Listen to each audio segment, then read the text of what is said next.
A bear destroyed my airplane. Sure hope I have enough duct tape to get this thing tightened up. Have you ever worried about a bear getting into your stuff? You see right here, this is where he fell off the front windshield. And the door's all jacked up, could barely get it closed. Dream big, 'cause boy, you're gonna make it. Stand tall, there's a higher road you're taking. Let go of everything that you know and be wild in the mystery. Yeah. What's going on, everybody? Welcome to my channel, Chaos Cub. I'm Matt. Let me take you on adventures around Alaska and beyond. We're going to focus on backcountry flying in some of the most beautiful and scenic areas of Alaska. Flying is a way of life up here, and I truly love it. If you enjoy this channel, please subscribe and ring that bell so you'll be notified when more videos come out. Now let's get to some awesome flying. I think I can feel you say.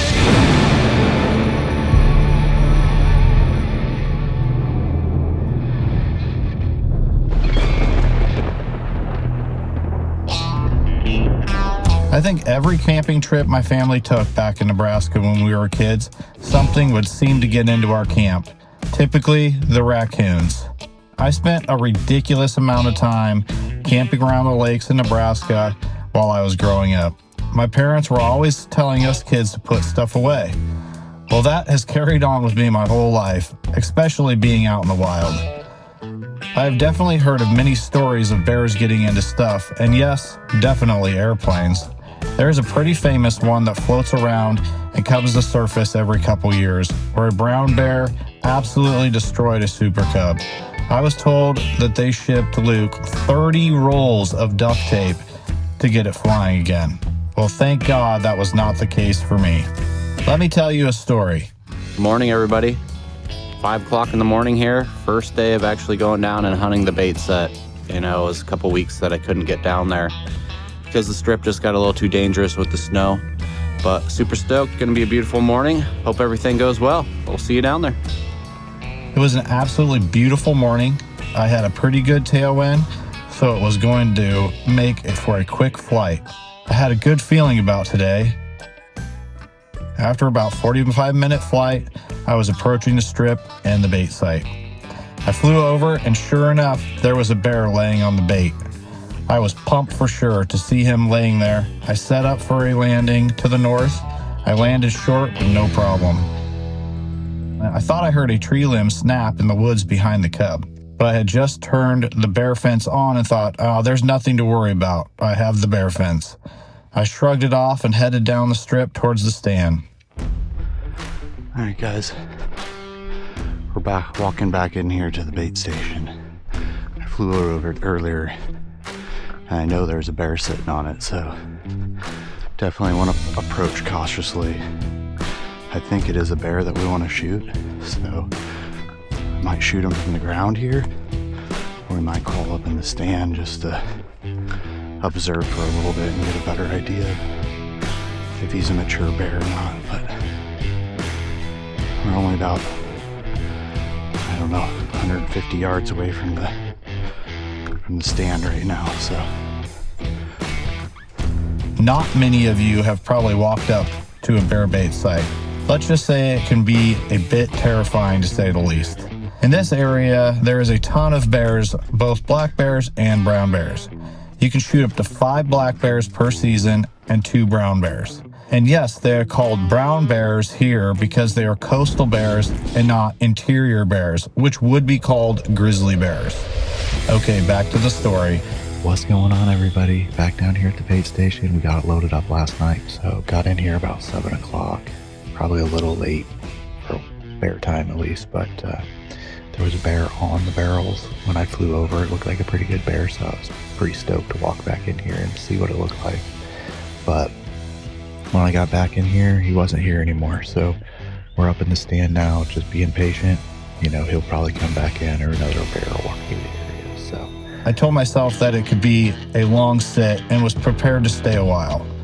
Well, an hour went by, and I was surprised that the bear had not come back in yet. It's about 10 a.m. now. I was considering getting down and calling it a day, but I said just sit for a little bit longer, so I decided to sit till noon. Well, 5 minutes later, here he is. I wonder what he had been doing all this time. I let him get to the bait and get settled in. Game on, baby.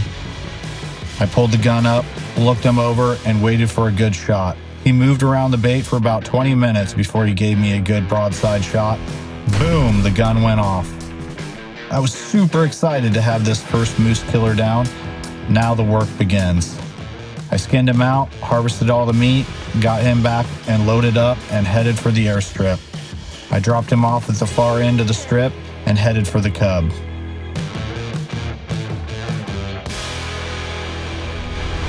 Well, this isn't a good sight. Had the bear fence up. It's still running. Clearly it did nothing to the bear. Obviously, all my shit is gone out of the inside. No idea where my seats went. He somehow opened that door. Yeah, the other side's not pretty.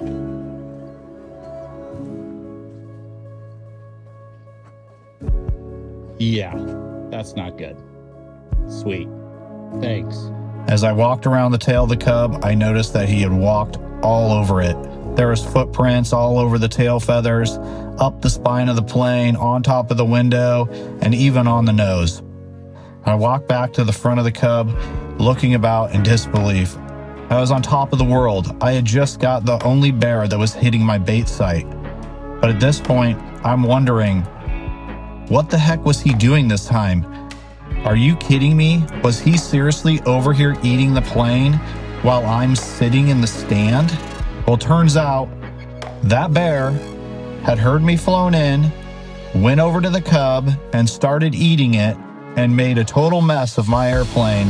He had actually got hungry because there was nothing to eat in the cub and came back to the bait stand, where then I shot him, unknowing that he had just destroyed my airplane. You see right here, this is where he fell off the front windshield, and the door's all jacked up, could barely get it closed, but it was fine. So anyways, thank God I still had a Cobus dog cushion to fly home with. All 4 seat cushions are gone. My sleeping bag is gone out of the back that I've had back there forever. It's kind of Cobus bed. My gun case is gone. And my spare helmet and headset is gone as well. So I'm sure there's more stuff that I just haven't noticed yet. But yeah, he stole a lot. And I flew around and looked for it and walked back in the woods and just could not find it. Well, all I can do is tape the hole up and get the heck out of here. So I opened the belly pod where I keep all my survival supplies. I grabbed the black duct tape and got to taping. I was still in shock. I just cannot believe what had happened. This couldn't happen to me.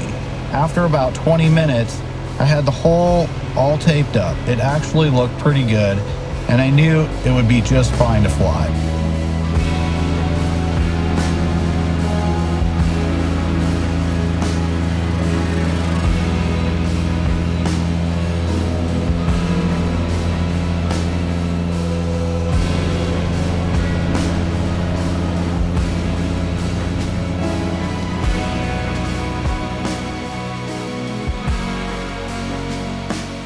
All right, guys, well, it's been a day. I was able to get the cub all duct taped up and get it home.